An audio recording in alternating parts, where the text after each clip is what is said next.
नशा करते हैं उनके होश नहीं रहता, और होश नहीं रहने के कारण नशे के अंदर वो विभिन्न प्रकार की चोरियां हैं, मारपीट है, और कई बार तो ऐसा सुनने में आया है कि उन्होंने अपने ही परिवार के किसी सदस्य की हत्याएं भी की है। पुलिस कार्रवाई के साथ साथ आम नागरिक को जागरूक होना पड़ेगा और अपने युवा पीढ़ी को बचाने के लिए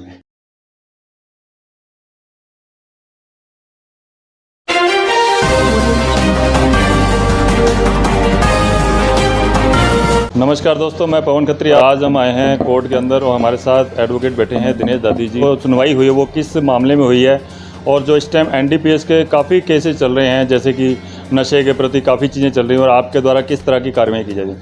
नमस्कार। नमस्कार सर। तो दिनेश जी, आज जो कार्रवाई हुई है उस पर क्या कार्रवाई हुई है और किस तरह की कार्रवाई की? आज एनडीपीएस कोर्ट द्वारा एनडीपीएस के एक मामले में सज़ा सुनाई गई है। मामला 2021 का है। 21/7/2021 को पुलिस थाना गोलूवाड़ा के थाना अधिकारी द्वारा मुलजिम परमजीत सिंह पुत्र चंदन सिंह निवासी एलनाबाद, जो कि अपनी अल्टो कार लेकर उसमें अवैध गांजा एक थैली में डालकर जा रहा था, नाकाबंदी के दौरान उसे पकड़ा गया और अवैध गांजा मिलने पर उसके विरुद्ध मुकदमा दर्ज किया गया और अनुसंधान करने के पश्चात उसके विरुद्ध मामला धारा 8/20 एनडीपीएस एक्ट में प्रमाणित पाए जाने पर चालान माननीय न्यायालय में पेश किया गया। सुनवाई के पश्चात आज एनडीपीएस कोर्ट हनुमानगढ़ द्वारा उसको 3 वर्ष के कठोर कारावास और 30,000 रुपये जुर्माना से दंडित किया है। अदम अदायगी जुर्माना 3 माह का अतिरिक्त कारावास भुगतने की भी सज़ा सुनाई है। कोर्ट के द्वारा भी, आपके द्वारा भी, और जो पुलिस भी अच्छे इसमें कार्य कर रही है, क्योंकि बहुत सारे केसेज इसमें जो पकड़े जा रहे हैं मुझे, और फिर भी लोग क्यों नहीं मान रहे हैं और फिर भी इस तरह की कार्रवाई ज़्यादा क्यों हो रही है? ये बात सही है। हनुमानगढ़ ज़िला जो है पंजाब की सीमा के साथ टच करता है और हनुमानगढ़ और गंगानगर दोनों ही ज़िलों में नशे का अपराध बहुत अत्यधिक संख्या में बढ़ा हुआ है। और हनुमानगढ़ ज़िले की पुलिस अधीक्षक अजय सिंह जी के नेतृत्व में बहुत कार्रवाई की है। जब मैंने यहाँ एज विशिष्ट लोक विभाजक ज्वाइन किया तो 82 फाइलें थी और आज करीब 500 से अधिक फाइलें हैं। तो पुलिस लगातार कार्रवाई कर रही है। न्यायालय द्वारा भी इसे गंभीरता से लेकर और जो फाइल में अपराध प्रमाणित होता है उसमें सज़ा भी सुनाई जाती है। अब इसके बावजूद नशा नहीं रुकना, इसके लिए जहाँ तक मैं समझता हूँ इजी मनी लोग ज़्यादा मानते हैं इसको और बहुत सस्ता कमाई का साधन मानते हुए नशे के विरुद्ध अपराध बढ़ रहे हैं। और जहाँ तक रोक की बात है तो वह केवल मात्र पुलिस ही नहीं, अगर आम नागरिक जागरूक हो जाए और अपने अपने मोहल्लों में, अपने एरियो में नशे के विरुद्ध अपराध को यदि अगर विरोध किया जाए तो इस पर कुछ रोक लगने की संभावना बन सकती है। इसमें ये भी था कि जैसे आज एनडीपीएस जैसे मामले आ रहे हैं, जैसे स्मैक है, चिट्टा है जिसको बोलते हैं, और भी नशे में और भी चीज़ें आ रही हैं, जैसे अफीम है, पोस्त है, जैसे गांजा है। इसके चलते हुए, नशों के चलते हुए चोरियाँ भी बहुत बढ़ रही हैं। लगातार चोरियां भी हो रही हैं क्योंकि पैसा नहीं है, क्योंकि नशा महंगा ही है, बड़ा महंगा नशा है। चोरियां भी काफ़ी बढ़ रही हैं और आमजन को आपके द्वारा भी, जैसे आप संस्था के द्वारा भी आपके द्वारा समझाइश की जा रही है, लगातार जो मुकदमे होते हैं उनके द्वारा भी होता है, फिर भी लोगों को समझ नहीं आ रहा है, तो उसको किस तरह से रोकथाम की जा सकती है? ये बात सही है। जो लोग नशा करते हैं उनके होश नहीं रहता, और होश नहीं रहने के कारण नशे के अंदर वो विभिन्न प्रकार की चोरियां हैं, मारपीट है, और कई बार तो ऐसा सुनने में आया है कि उन्होंने अपने ही परिवार के किसी सदस्य की हत्याएं भी की है। तो नशा जो अत्यधिक करेगा, स्मैक है, स्मैक अंदर शरीर खराब करती है, फेफड़े खराब करती है, मेडिकेटेड नशा है, गोलियां पकड़ी जा रही हैं। तो बात सही है। मेरा इसमें ये मानना है, हम लोग एक NGO के माध्यम से भी युवा पीढ़ी को बचाने के लिए निरंतर जो है जागरूकता के अभियान चला रहे हैं, रैली के माध्यम से कर रहे हैं। हमारे शहर में विभिन्न प्रकार के संगठन भी काम कर रहे हैं।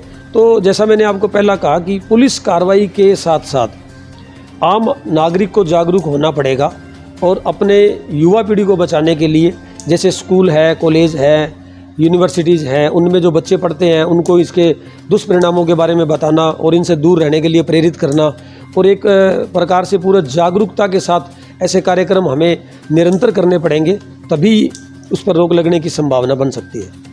इसमें एक कड़वा सवाल भी है कि पुलिस के ऊपर भी बहुत आरोप लगते हैं, इतनी कार्रवाई करने के बाद भी लगातार पुलिस पे आरोप लग रहे हैं, और आपके ऊपर भी, वकालत के ऊपर भी आरोप लगते हैं, वकीलों के ऊपर भी हम पकड़ के पुलिस ही आरोप लगाती है कि हम पकड़ के लाते हैं, वकील छुड़ा देते हैं, और वकीलों का ये होता है कि हम तो कोर्ट में पेश करते हैं, हम अपनी पैरवी करते हैं। देखो, पुलिस जो है एनडीपीएस के विरुद्ध निरंतर कार्रवाई कर रही है, और एनडीपीएस के मामलों में यदि पुलिस पे आरोप लगता है तो मेरा व्यक्तिगत मानना है कि वो आरोप मैं सही नहीं मानता, क्योंकि जो पुलिस कर्मचारी और अधिकारी हैं उनके भी बच्चे हैं, परिवार है, और वो लोग भी भली भांति इस बात को समझते हैं कि नशे से एक व्यक्ति नहीं, एक व्यक्ति नशे से खराब होने का मतलब कि पूरा परिवार, खानदान खराब होना। तो हनुमानगढ़ में मेरी जानकारी के हिसाब से, चूंकि मैं एक एनडीपीएस कोर्ट में गवर्नमेंट एडवोकेट हूँ और मैं सारी फाइलें देखता हूँ, तो इसके अंदर तो ऐसे कोई बात मेरे सामने आज तक नहीं आई कि पुलिस ने कोई बदनीतिपूर्वक कोई कार्य किया हो। पुलिस पूरी अपनी तत्परता से और समर्पित भाव से कार्रवाई कर रही है।